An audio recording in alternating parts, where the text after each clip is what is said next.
For culture. Back at it again. It's the Photo Coach Podcast. We have a special guest with us today, Marq. Hello. How you doing, Marq? I'm well, how are you? How's everything? Marq, do you have a last name? Mitchell. Okay. So what is your title? What do you do? I see that you are a forensic peer support specialist and criminal justice reform advocate. Do you want to explain the first part of that? Yeah, forensic peer support is basically helping people with mental health challenges who are in recovery from mental health disorders or substance use disorders. And just kind of being incarcerated or having contact with the criminal justice system itself is traumatizing for a lot of people. And for peer support, it's the idea that people who are closest to the problem are also closest to the solution. So peer support specialists help people who are currently in recovery navigate through that space and find success with their path to full recovery. Alright, I want to give everybody a little background on you, so let's start from the beginning. So your parents were in and out of jail, and you would call your grandma mom. Yeah, I did. I called my grandmother mom. I actually didn't know who my mom was until I was probably like 7 years old. I always knew my grandmother's mom, and I remember as my grandma was kind of leaving, as my mom was getting ready to leave prison. I didn't know, of course, at that time, but I remember going through a phase when my grandmother was like spanking me like that. I'm not your mom, don't call me mom. And she was kind of just like teaching me who she was, so that when my mom came out, she wouldn't really feel offended by the fact that I didn't know her and was acknowledging my grandmother as my mom. And what were your parents going in and out of jail for?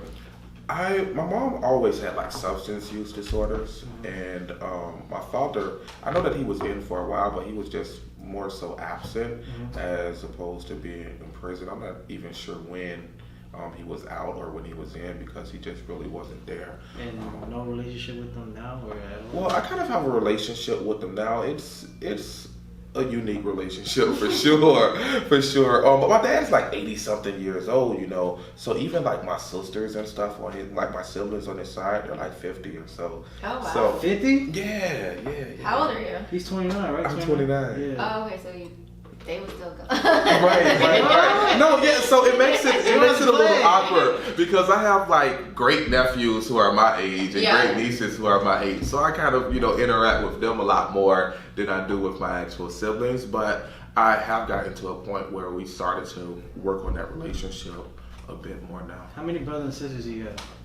I think there's 8 or 9 of us. Jesus. That's not a lot. Well, For I'm not back quite. then. For back then? You said it like it's the 60s, though. I mean, I was born in the 80s. Okay, I'm thinking about my grandmother. My grandmother had like 9 kids. So.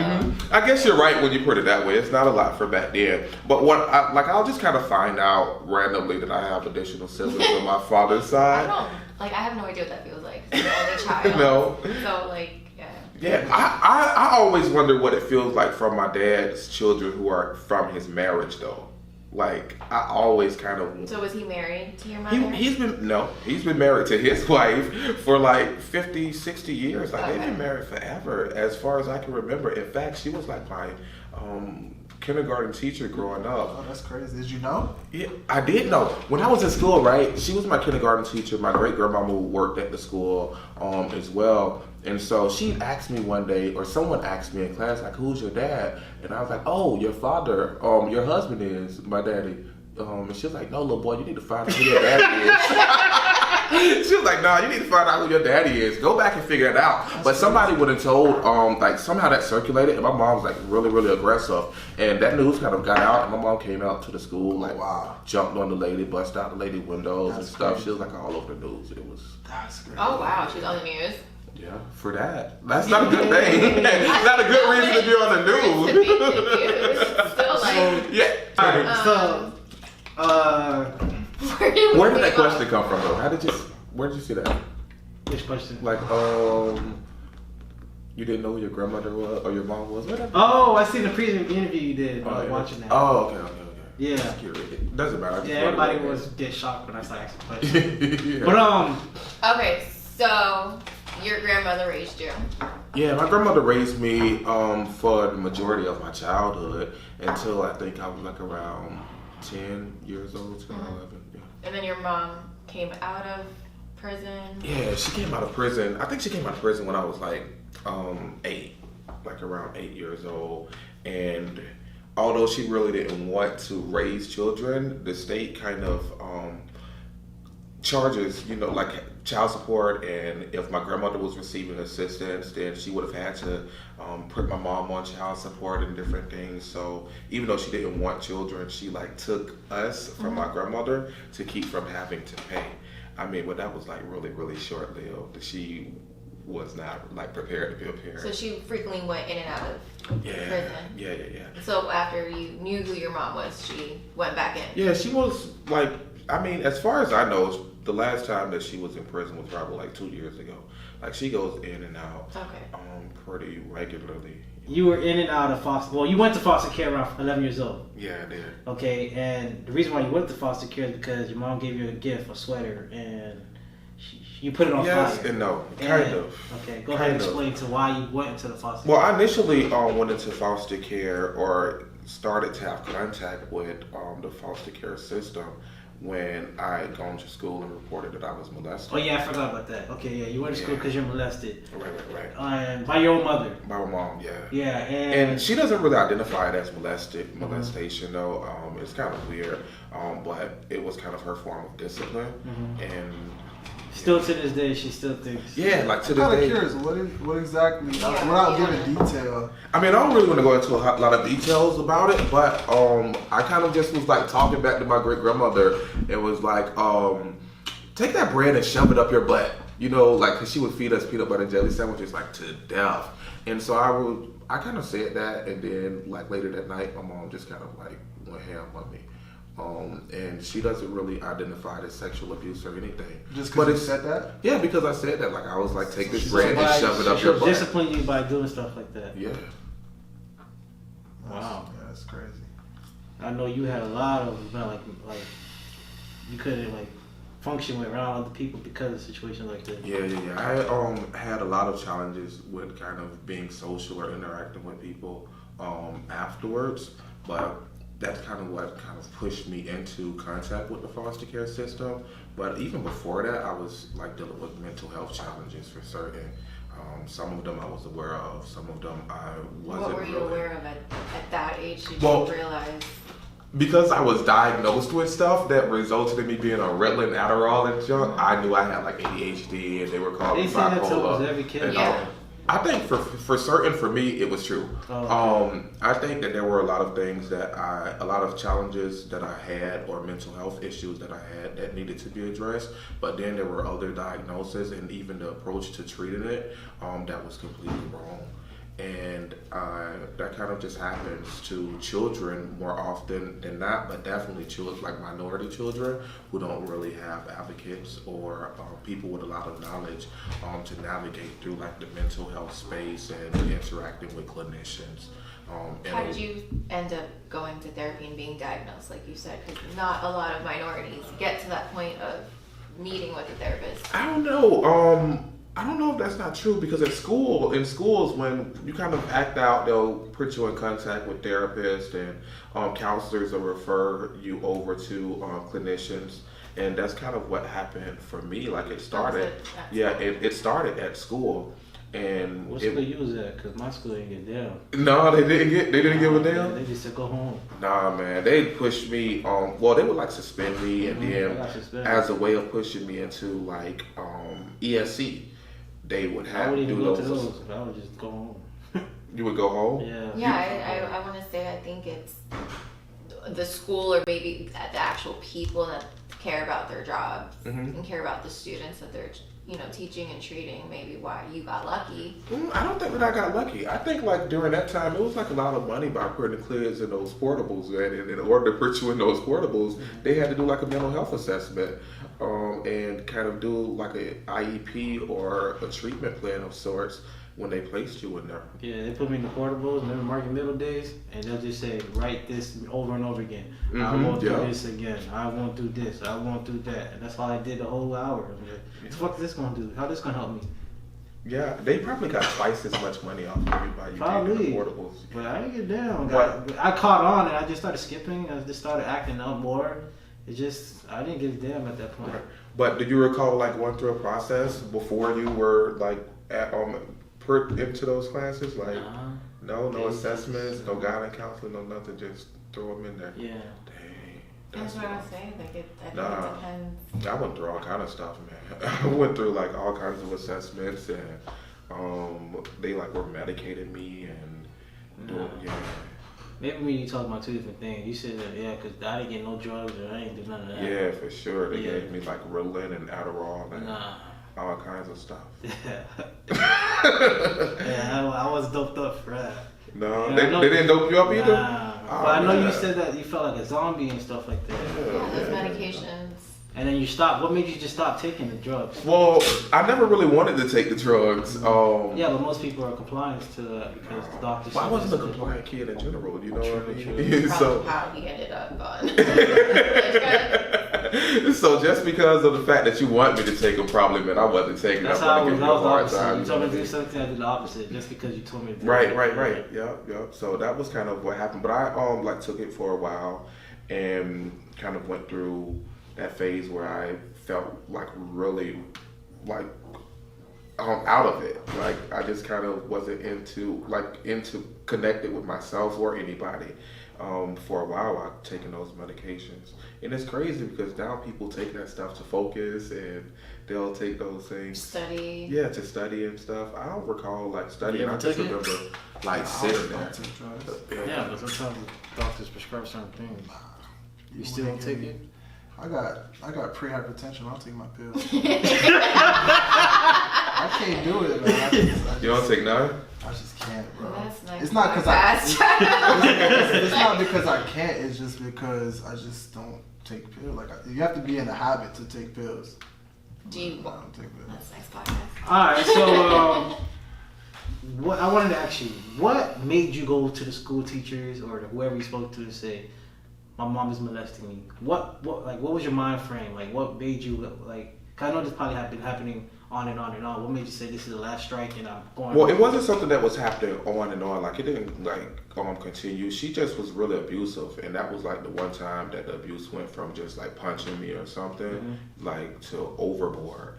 And I just kind of went to the school and talked about it. I don't think that there was anything in particular that triggered it. Well, so you just talked to a school therapist? Or? Yeah, I talked. Well, I had this lady. It was this white lady who like took a real like interest in me at that time, and I remember telling her. And so I think what actually happened is I talked to her about it, and when they kind of like called me in, they already kind of had an idea what was going on and just needed to hear it from me. Yeah, because I remember before like my mom would like lock me out of the house all day like during the summer while she went to work. Like I'll leave at 6 and not be allowed back in until like 9 o'clock at night. And so the lady kind of like called DCF and stuff then too. So she would like always see stuff and just. You know the sad part about this? At least you was that kid that was talkative. They actually kids that are like that don't say nothing. They're just so like they're separated from the world and they don't want to talk. Right. And you don't know what's going on with them. Yeah. So what do you think? I think I probably talked too much though. Like during that time, I probably talked a whole lot about everything that was kind of going on. I mean, for me, it was normal though. Yeah, that's good though. But most people think, well, you're a kid at that age, so they're not thinking that. But older people are like, what's the point of me talking to a therapist because they don't understand me? I don't need to talk to them. But that kid around like what 10, 7, 9? What was that? It was about 10, about 9 to 10. But it wasn't always just like therapists. I would just talk to people, you know, like in school. You're just a very open child with your. Yeah, I didn't realize it though. You know, I just talked a lot. Like I grew up around older people who just talked and told people business. And so, like 50 years old. Right. So I hear them talk and tell people business. So it's possible that I'll just go to school and be like, oh, and just repeating the same stuff, you know, and then kind of like start talking about my own stuff. That's just kind of what happened. Yeah. So how did you get into advocacy, and how did you get into helping kids? And I didn't necessarily start assisting children. I wanted to volunteer to work with children for a while, And I couldn't because I had a criminal background from when I was like 16 years old. What was that from? So I was incarcerated when I was like 13. And Intensive behavior, right? well, I was placed into like a group home for intensive behavior, and then while in that group home, I like caught a number of different charges inside of there. Do you mind going into depth?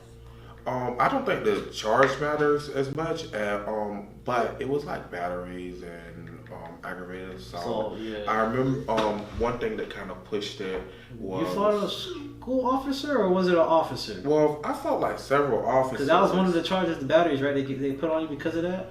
Well, yeah and no. Later, that was one of the charges, like an assault on an officer. But I have a couple of those, but I don't think that that's unique because they'll beat you for being mouthy. Yeah. And then when you hit the back, you go to jail. Yeah. And so, like, for my situation, that's one of those cases where I kind of just like talked. I talked and said whatever came to mind, and it was, one of those things where they would want you How to old were shut you, up. like 17, 18? So it happened once when I was 16, and it happened again when I was 19. That's the age where us as teenagers, we think we know everything, so we're brave. So I used to be mouthy too, like, man, go ahead and hit me. I'm gonna go do this, I'm gonna do that.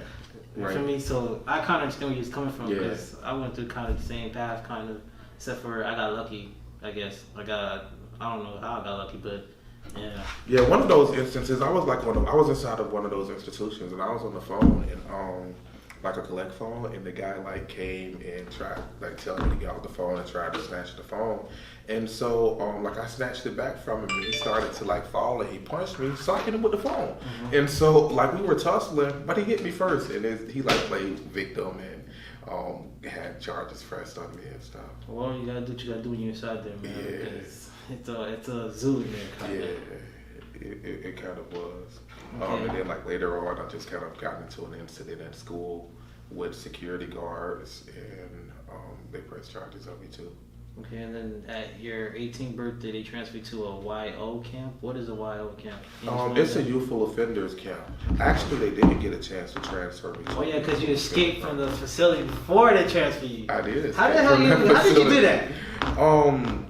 I kind of like went through a process of trying to get people's attention because they were going to transfer me into the YO camp. So at that point, I would have been incarcerated for like 7 years, starting from the time I was 13, and with intentions of getting out at like 20. And no one really would listen or respond, and so I started to like write the courts and file motions and stuff. But they were out of date, right? Like yeah, they were out of date, but also I was in foster care, so no one cared. You know what I mean? Like no one cares. And they usually want young kids. They don't want older people. Right. Well, it's easier though. Like if you're a child in foster care, and you are intensive behavior or one of those types of kids that's problematic, it's easier to put you inside of those places because they don't have to worry about placing you or dealing with the challenges of you getting kicked out of houses all the time. It's more expensive. Less stress, and they save money. Yeah, you save money for sure, and it's less stress. And so it was just an easier solution. And because my grandmother had passed while I was inside of that place, she was working to get custody of me, but that didn't happen. And it was just an easier solution to kind of leave me there. And then once I started to get in trouble inside of there and get a record or additional charges, it started to become like adult offenses, although I was a juvenile, because they were direct filing me. And the plan was to move me over into the YO camps. I actually was supposed to go and stay until I was like 21, and I just decided that I wasn't going to do it. So one night I filled the bed up with my uniforms and pillows and old stuff. trick. Yeah, the old trick, and just stuff like rocks and combs in the doors so that it looked like it locked when it clicked. And I just left. I left, threw a blanket over it, over the gates and the blades, and just hauled it. Damn, was that easy?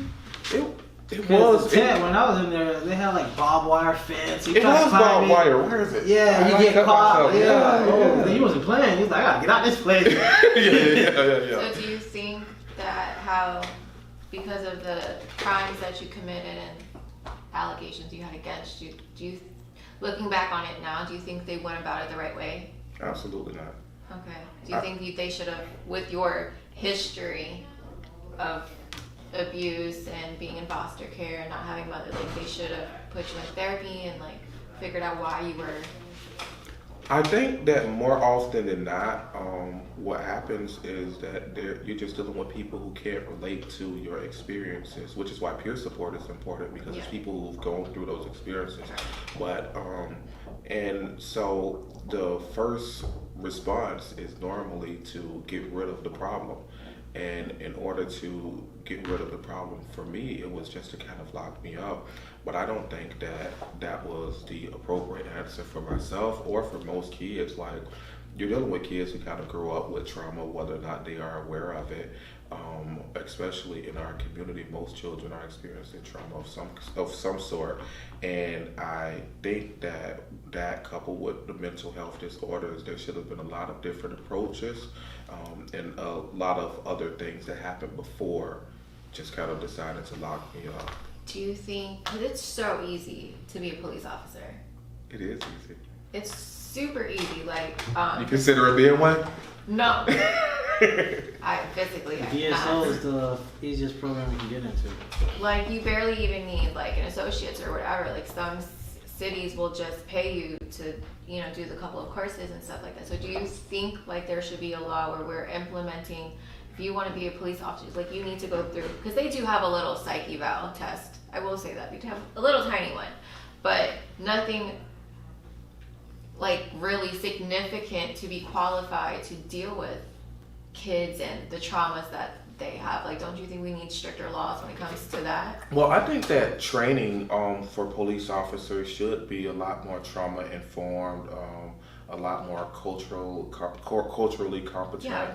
And I'm hesitant to say that, you know, like all police are bad, but I think that most of them are definitely not prepared for the work that they're doing. I just like you said, they're not. Right. And they're not prepared for the work that they're doing. They're not prepared to be in our communities. They're definitely not prepared to deal with children.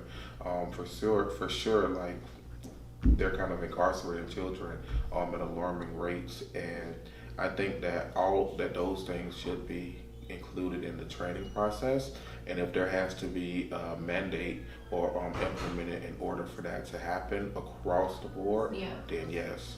But for sure, there needs to be a lot more emphasis on ensuring that people who are supposed to protect us and, you know, and preserve public safety are actually equipped to be in the streets doing their job.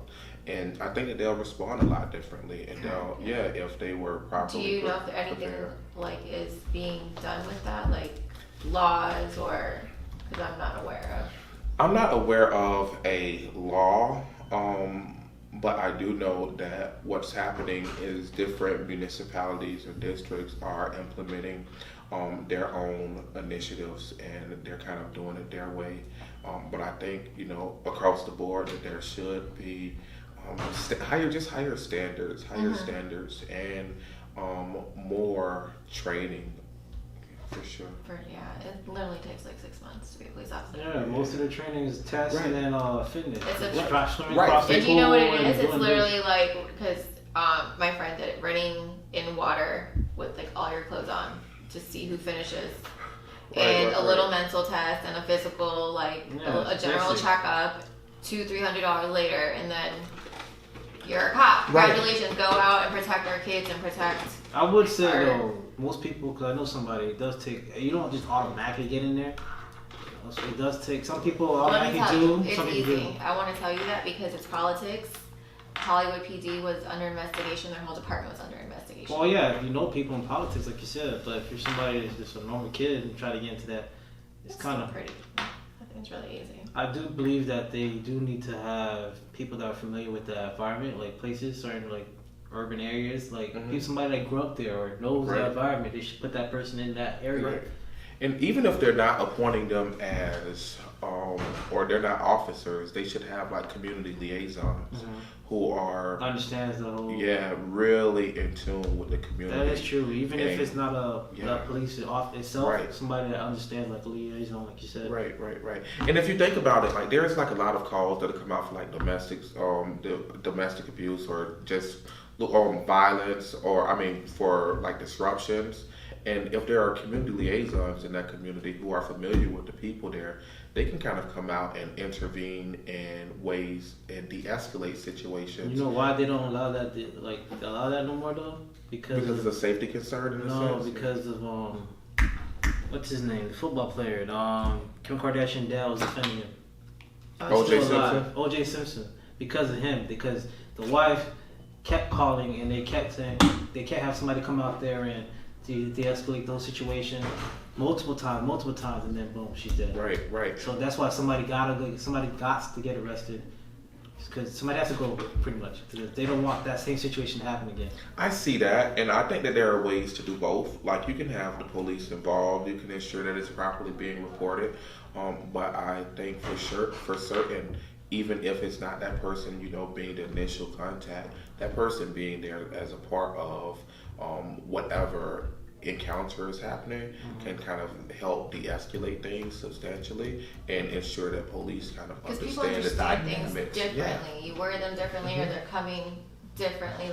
Even at my job, like if I say something and my partner says something else, I'm like, I just said that, but it's how It's phrased differently. Everybody understands it differently. Yeah, so that could. Yeah, everybody learns differently. Reading, sometimes people are good more visually, hearing, on the job training type stuff. Right. Everybody learns differently.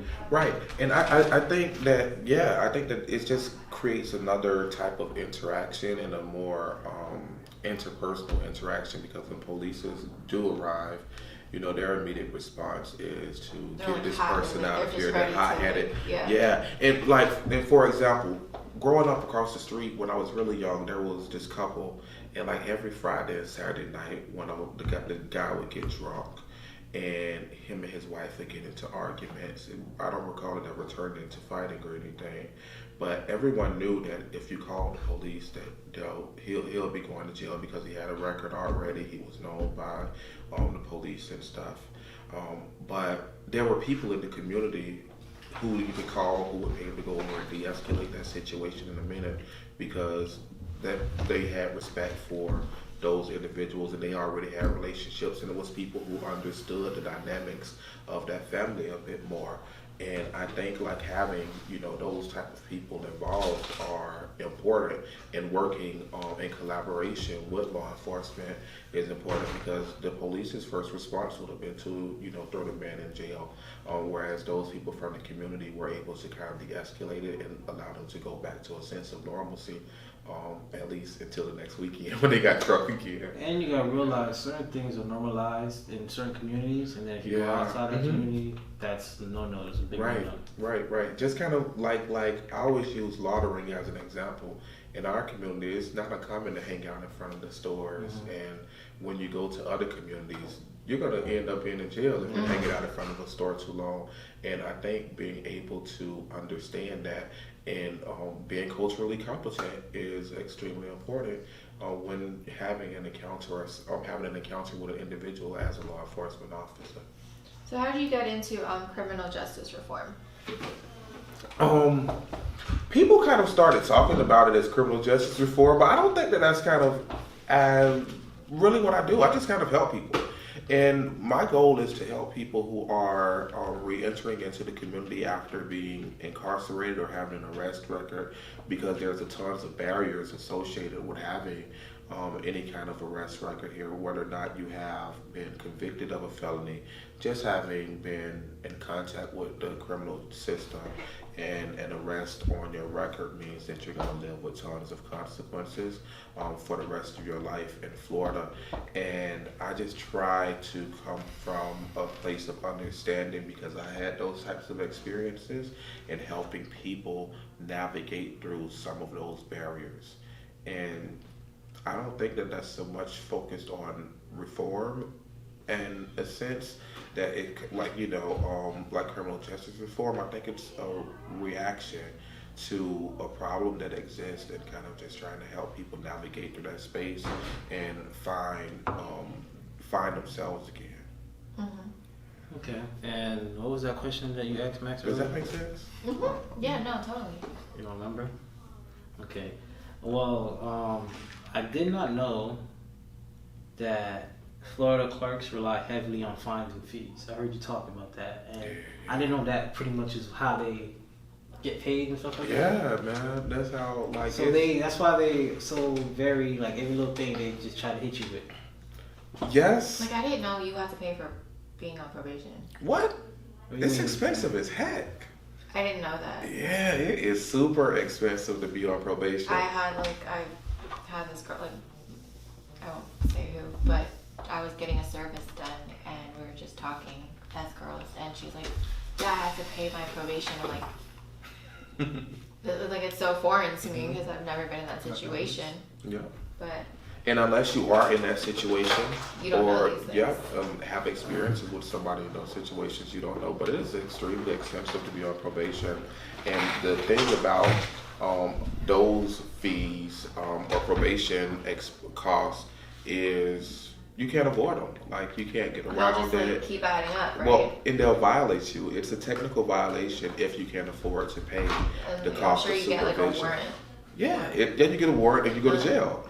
And you go So to it's jail. just like strike after strike after strike. It is. So it criminalizes poverty. If you can't afford to pay, then you can't afford Like, to what if your maintain your crime freedom. that you committed was stealing something? Like, obviously you didn't have money to buy it, so you That stole happens. it.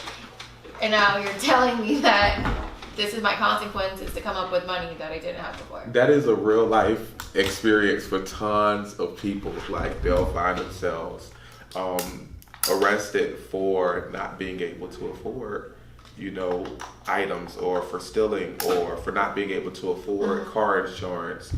It's like a number of things. It's like a penalty for being Yeah, poor. it is a penalty for being poor, but I think that, like, that's a known fact. Like, the criminal justice system has always strived by to keep you down. taking advantage of poor people. Yeah, for sure. There is a saying though, if you're gonna do the crime, make sure you have some extra money on the side. That's the saying in the streets, like, don't do the crime if you don't got the money, like. Yeah, that's because no matter what you do, you in crime. Right. Something's gonna happen where you're gonna need money to get a lawyer. Yes and no. I think you pay attention to what's being criminalized, though. I understand, like, to what you're saying, but there are a lot of things that are really innocuous and low-level offenses that really shouldn't be criminalized. Oh, I know. In the I seen beginning. somebody get arrested for, what was it, 50 cents? Yeah, somebody stole 50 cents on the ground, and I guess the person that said it's his, he got arrested. Yeah. Stupid stuff like that, I don't understand why. I Right. understand you're trying to give the kid a message, but he locked up for it. Now his fucking life is ruined and shit. For the rest of his life, yeah. And if he can't afford 50 cents, he goes in, then he's gonna have to pay $50 for a public defender. Yeah, it adds up. $100 for a public defender application fee, and then there's tons of court costs or fines that he's gonna have to pay. Possibly if they end up on community control or supervision, he's deeper in debt.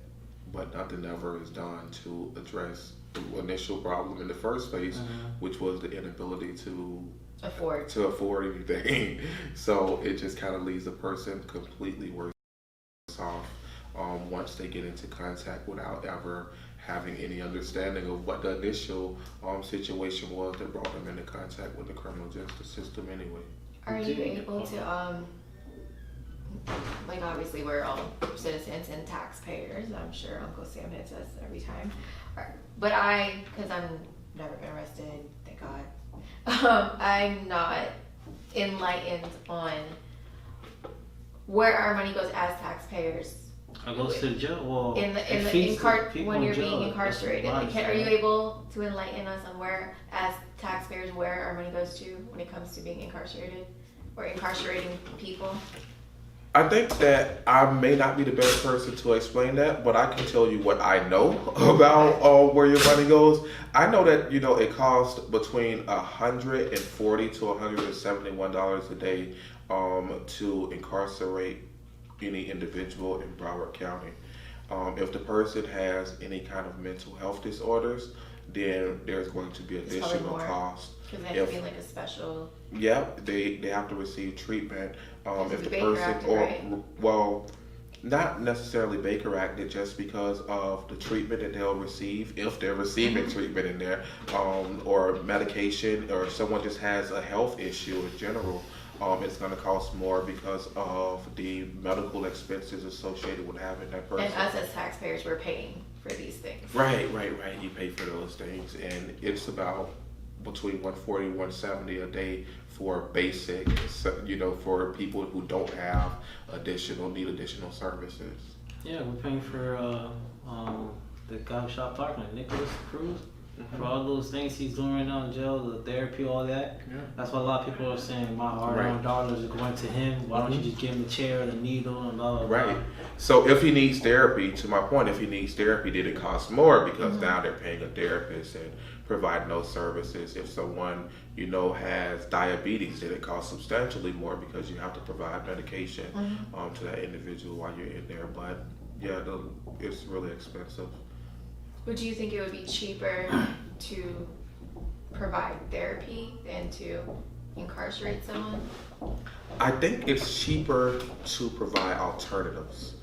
Okay. Better And well, not so much therapy. I think it's cheaper to provide alternatives. Even though there are a lot of people who come into contact with the criminal system who have mental health disorders, there's other people who are just poor or who don't have skills and training to find employment. And there are a number of different things that kind of lead someone to being in contact with the justice system, and addressing those things beforehand, or doing assessments beforehand and finding ways to connect that individual with the services that they need is what's important. And if we did that, it'll save a lot of money, because one, we'll be avoiding the cost of actually incarcerating someone. Then we'll give people skills to become employable, or if housing is an issue, we house someone, and then they'll have the ability to find employment, or gain skills, and so they'll be able to then contribute back to the community as well as paying taxes. So I think just alternatives in general, but for those with mental health disorders, for certain, connecting them to mental health services and ensuring that they're receiving mental health treatment as opposed to just locking them up. Prison and jail has become a warehouse for people who are dealing or living with mental health disorders, and that shouldn't be the case.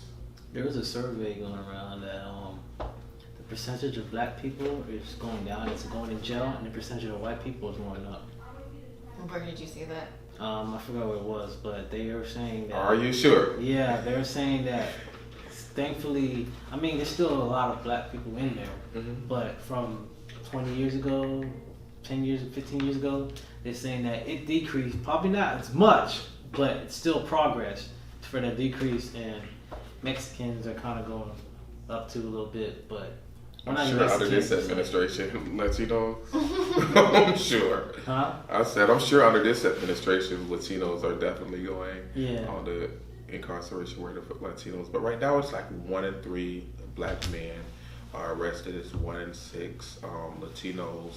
And then for the white people who are arrested for an offense, it ranges from 1 in 17 to 20. 1 in 20. So well, compare that ratio from probably 15 years ago. It probably did go up though. Yeah, it might have increased, but I think arresting more Caucasians is really the answer. I think the real answer. Oh yeah. That's right. No, I was just saying that there's improvement. Yeah, there's some improvement for sure. I think like right now the country's talking about criminal justice reform a lot, or they're just talking about it a lot more frequently than before. But I think, again, it's finding those alternatives and not just having a conversation, but taking action.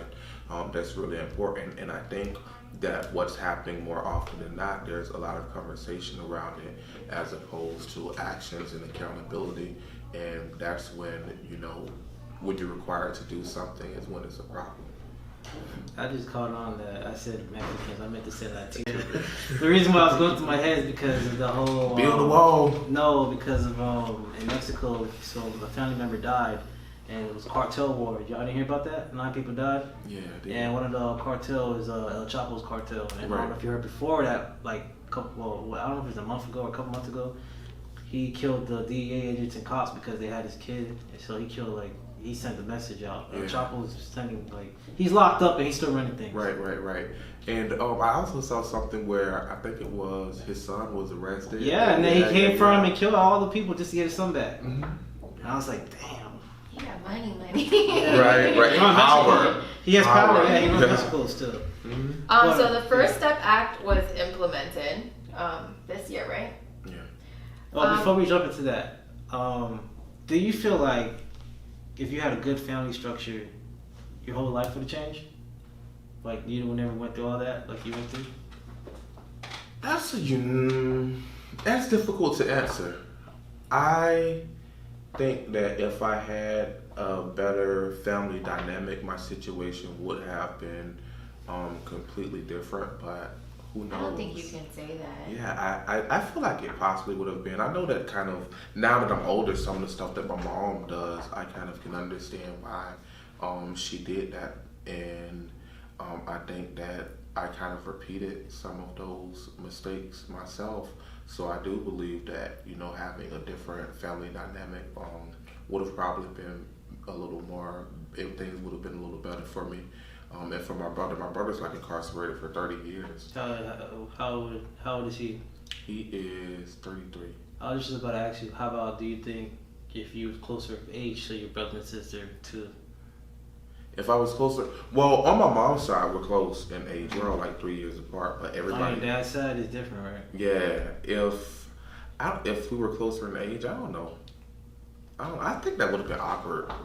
I don't know how to view that situation because I never saw it differently. Yeah. But I do have some siblings that now that are around my age on my dad's side. Now that I know of them, I just don't know. I don't think you could say that. Yeah. Why not? Because there's a lot of people that have great families. Their parents are still together. They got You're right. jobs. I know somebody has a good life, but he wants to go and live in the hood. He wants to go do hood stuff. You got a good point. What It's you the just person, want to do. Not to say that their problems are any less. I'm sure they're depressed. Their mom and dad probably works so much. Yeah. So much. Everybody has their own issues and Right. retaliates how they want to retaliate. Oh, I didn't hear about the kid at FAU. I was in the parking garage that day too. He killed himself, or she. I don't know if it's a girl or boy, but they killed herself. In the FAU parking lot. I was like, wow, I was just in this parking garage. FAU or FIU? FAU. Oh, okay. And when I heard people talking, I was like, but that person has money, living a good life, da da da. I was like, well, you don't know if the parents are even home to even conversate with them. They probably work so much. Right.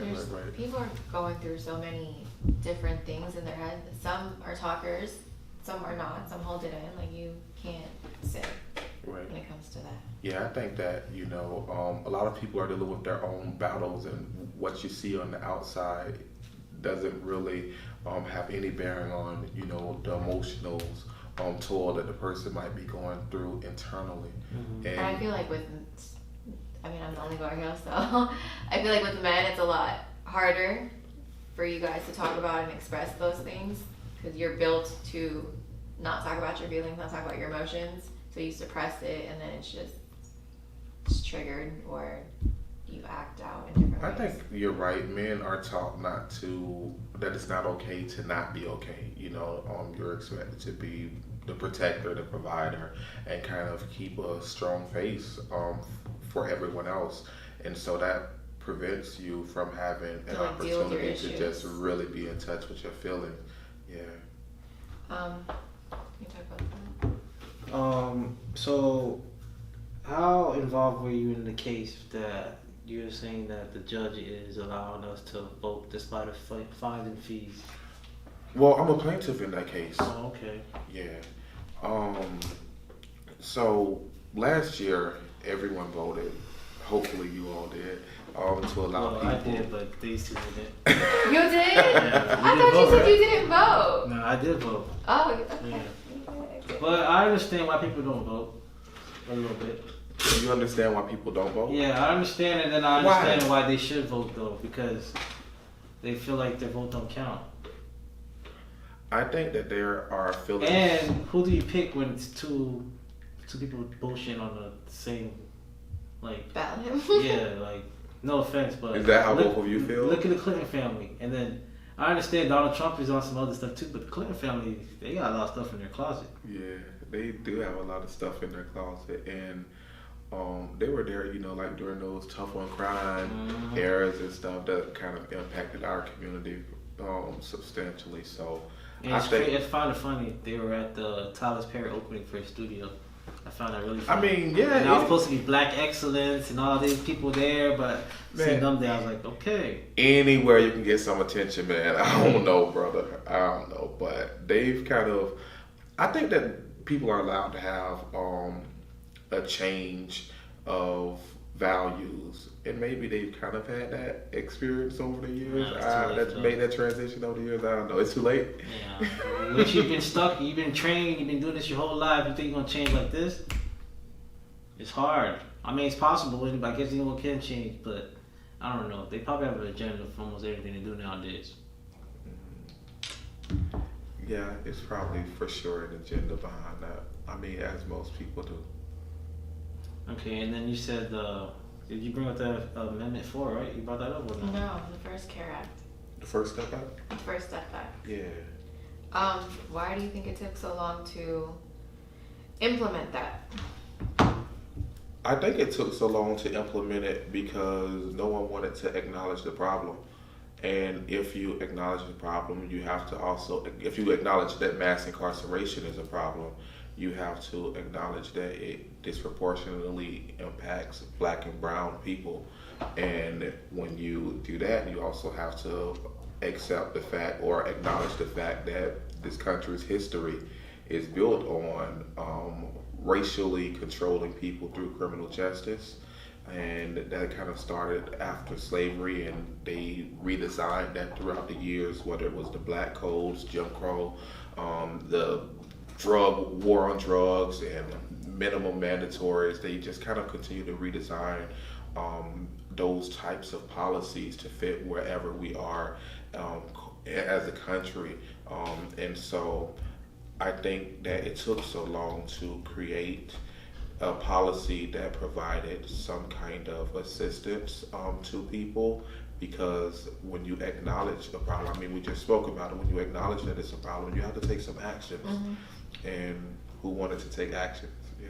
So what do you think was the driving force? Do you think it was, because, you know, we're millennials now, so there's IG, there's Snapchat, there's Facebook, and now we're in a social media era where everything is brought to light because of recordings. And do you think because we're putting that out there, now people are seeing it more and wanting to speak up and do something? And no, I think that people were aware for much longer than they're willing to say that it has been a problem. They were aware of it. I think that having social media at your fingertips now makes it more likely that people will acknowledge what they would ignore before. And so I think that that's part of it. But also just kind of looking at the economy, and incarcerating people is extremely expensive, and acknowledging that is something else that needed to happen. It's a lot of factors, and some of them are just strictly political. Some of it is strictly politically motivated. But at the end of the day, it's a problem that they didn't do enough about. Yeah. You know, the First Step Act mostly freed federal prisoners. Well, it only freed like federal prisoners, but there's people in state prisons who really just got the wrong end of the stick, and there's no recourse for them. And even here in Florida, last year there was a bill on the table to reduce the amount of time that people had to serve for nonviolent offenses, but that didn't get passed. And you'll find people who are just kind of incarcerated for a lifetime in many cases, and what's happening is that they have no voice, even though views on crime and sentencing minimums or sentencing guidelines, all of that stuff has changed through the years, and as they kind of create new policy and new laws, it isn't applied retroactively. So there's people who lost their lives who are just there with no voice, no recourse to kind of get back and have another chance at life. So like you're saying like laws that are passed now from like today on do not apply to. No. There was this guy in year 2000. He was arrested while he was on probation for stealing a radio. His name's Mandingo Thompson. He's right here from Broward. I know, right? Mandingo Thompson. Mandingo Thomas. He's right here from Broward, though, man. And he was arrested in like year 2000, and he was sentenced to 30 years for stealing a radio because he was on probation, and the sentencing guidelines then was like 3 strikes you're out or something stupid like that.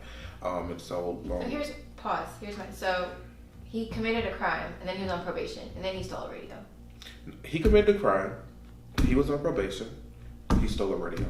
So, not to say me, but other people would think he deserves to do his time because you know you're on probation, you know you're aware of that you have 3 strikes. Why would you go ahead and steal a radio? But people don't understand what that person's going through either. Right. To be put in. No, I'm just saying like this is what people think. Right. And I'm not saying that there shouldn't have been some kind of accountability. I'm saying that 30 years for stealing a radio isn't what should have happened. Like that's disproportionate. That doesn't match the offense that he had. And so that's where it's a concern for me because he's there. He served 19 years of that sentence for stealing a radio. And because he didn't have legal representation at that time and still he went into, like, he kept filing appeals, and now he's considered like banned from filing appeals anymore. So you can only do like 4, and he's well past the window of time to even file any more appeals. So he's stuck. He has to serve those 30 years unless someone kind of hears his situation and gets him back into, like, it'll take a lot, but that shouldn't happen. And so for people like him, those bills that are passed should be retroactive. Yeah. Yeah. It wasn't a violent offense. No, I understand what I'm saying. So, that's what people think, like, why, if you know you're, like, in trouble, and why would you do another strike to go back? Or I don't think, like, avoiding accountability is the answer either. Like, if there are offenses for which people should be incarcerated, I think that what's happening is people are incarcerated for a lot more frequently and a lot longer than they should. And I think also what happens is that corrections isn't held accountable for actually ensuring that corrections happen when people are incarcerated. So Mandingo's instance, he goes into jail for stealing a radio. You do assessments while he's in there. You find out that he lacks skills or employment, then you ensure he receives training, and that's a real rehabilitation happens. That's what should have happened, and allow him to return back to the community, not just kind of locking him up for 30 years. Long sentences don't create any kind of deterrence from crime at all. It just does the complete opposite. Because now they don't know life without being in jail. So if they do get free, they go right back because that's all they know. I want to ask you how do you feel about Kim Kardashian and her place and where she's taken criminal reform? Because I know she's getting a lot of backlash for doing it, people are saying she's like a puppet to other people, they're just using her. But I'm a fan of hers. Are you? Yes. Okay. And I love that she's doing that, regardless if she might be a puppet or a pawn. If she has the face, the money, and the power and the ability to do that, like, why not? Like, it's about the bigger picture versus the motive behind it. I agree that it is. Because I don't see Beyonce doing that. I just wanted to put that out there. Shots. I agree that it is about the bigger picture, and her being able to help someone, kind of save someone's life. So I think it is great that she is taking some kind of action to help others whose voice might not have been heard otherwise. I mean, that's what I have to say about that. That's all? Are you for it? Are you for it? Are you for her? I'm for anybody who's doing something to help other people, whether or not her motives are completely pure. At the end of the day, Alice Johnson may not have gotten an opportunity to have a second chance at life. Like, no one knew her name before. Right.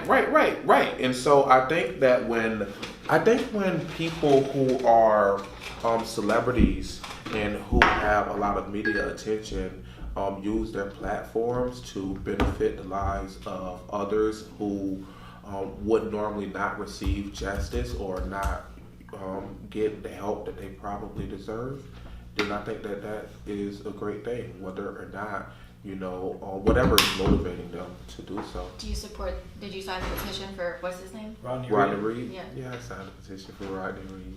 I mean, I actually just out of my heart, I just started sending it out to people around me, and I have people around me. Some of them were like, "For what? It's not gonna work. For what? A lot of people die anyway." That's a signature. it is. It's just a signature, but at the end of the day, I don't want people getting to have my information. I don't want these people sending. Your government already has your information. Right. You use Facebook, right. I know, but it just shows you the ignorance that's coming out of this person's mouth, and I was just like. But yeah, I think that Rodney Reed's situation is extremely unfortunate. Like, there's tons of evidence there, or lack of evidence there also, to kind of at least look at that situation again.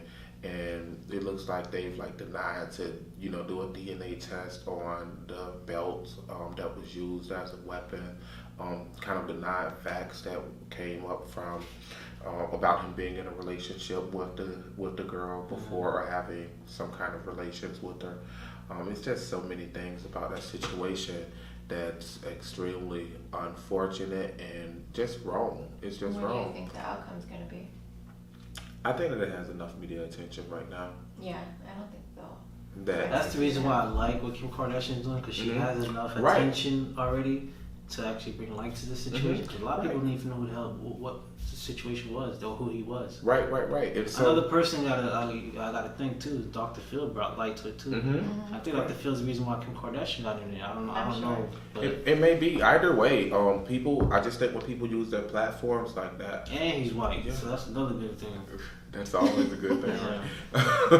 Yeah, but when people use their platforms like that, it's great. And the social media kind of just the power of social media is kind of unbelievable. I think it has so much light to the situation that if they were to execute him, I think it's gonna look bad for the system. Correct. It's gonna feel like they failed, the system. So it would be more about politics than anything. He's not the only person. He's not the only person that it failed on, but this has enough attention to make people start doing more about it. Right, but I always think this is okay. It's the Rodney Reed situation, but how many other people are not receiving that attention that are in much worse? Yeah, same thing.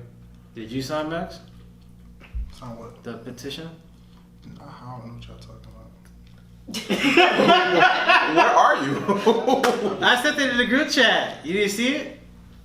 Ah, damn. You don't know who Rodney Reed is either? Damn. No comment. Can't say that about it. All right. So I know I heard you say something about no justice in the criminal system. Yeah, it's not justice. Okay, what are your thoughts about the Florida voters improvement amendment 4 in November and restoring the voters' right in January 8th? I read something about that they got approved, right? Or yeah, it did get approved. So everybody except for y'all who voted decided to allow returning citizens to be re-enfranchised. And then once that bill was supposed to be implemented, the legislature decided to create all kinds of criteria to determine or define what constituted the completion of a sentence. and then redefine who would then be eligible to vote. So where there was supposed to be like 1.4 million people who were able to vote, after them implementing that bill and that criteria or those definitions, it ended up being like 800,000 people as opposed to 1.4 million. But 800,000 is still a lot, considering that elections in Florida are won like by really small margins. Well, usually when it comes to voting, Florida's like the last state that everybody's like, what is it going to swing? Is it going to swing left or right? And that we're like the state where everyone's on hold. Yeah, right. So whatever happens in Florida usually decides what's going to happen for that person. Yeah, and it's usually really small margins, like really small. And so I think, you know, being able to allow people who are disenfranchised to have a vote or a voice in the vote was extremely important. And we kind of just anticipated it being for everyone who was done with their sentence. But once it got in the legislature's hands, they decided to add restrictive measures to it that kind of reduced the number of people who would be eligible to vote like drastically. Okay, and you really feel like it's like the Jim Crow laws? Yeah, it is. They just kind of change them over time. It started off as black code laws, and you know, right after slavery, they kind of incarcerate black people, and then they changed it to Jim Crow laws, and then they kind of just like restructured it over and over and over again to fit current culture. But the impact is still the same. It still disproportionately impacts black and brown people. I mean, they just call it something else depending on who's in the administration. They create new policies to fit current times. What are you doing? That question, are you ready to move on? Yes, it's getting a little bit too much, so we're gonna lighten the mood. So I don't know if you've seen our segment of Between the Sheets. You scared? Nope. Okay, so you have to pick 5 questions and then I'll read them. I don't know if you want to pick one at a time or 5 or however you want to do it. I'm gonna pick 2. It's 5. Okay, I'm gonna give you 2 at a time, Okay. and then let's see.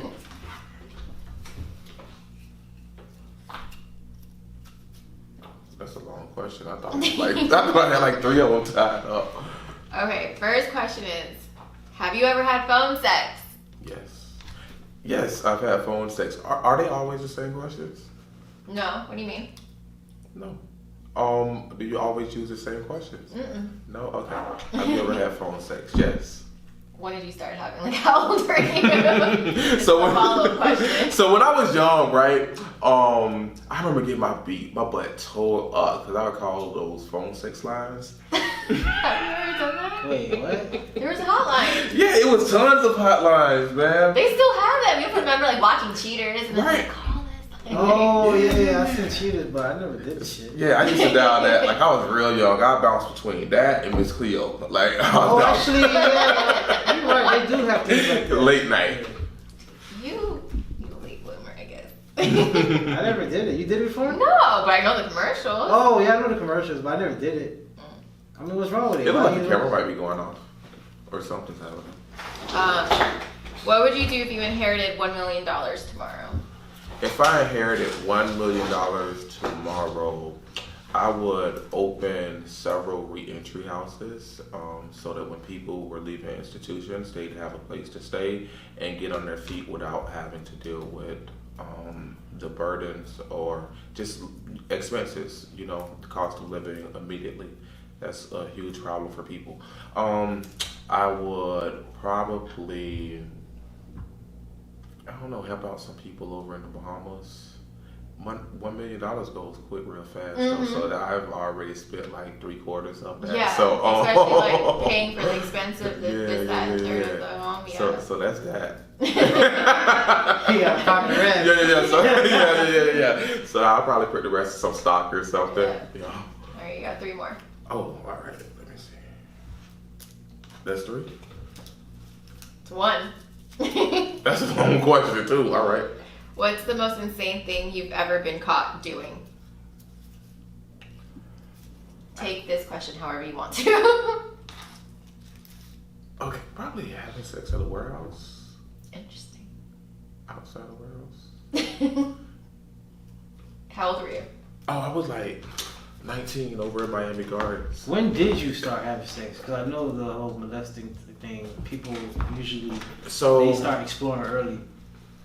I don't know. I kind of like didn't like have full sex until I was like 17. Okay. What's you said? Full sex? Yeah. What's the difference? It's a whole difference. Like head is. That's still considered sex. No, it is, it's but not. it's not like intercourse. It's not. Me and my friend had this conversation, right? Because one of us claimed to be celibate and He's thinks that it's okay to get head. It's not celibate. It's not. Mm-mm. It's not full sex. Nah, it's sex. It's- Even in the Bible, that's really considered like you're not considered celibate. If you read the Bible, it says that. I think that if you're not having full blown sex, then you can remain celibate with oral. It's not sex. I don't agree. Okay. What kind of music do you like to play in the bedroom, if any? Yeah, I like music. Marvin Gaye. Marvin Gaye. Sexual. No. Healing. No. Usually, like no. No.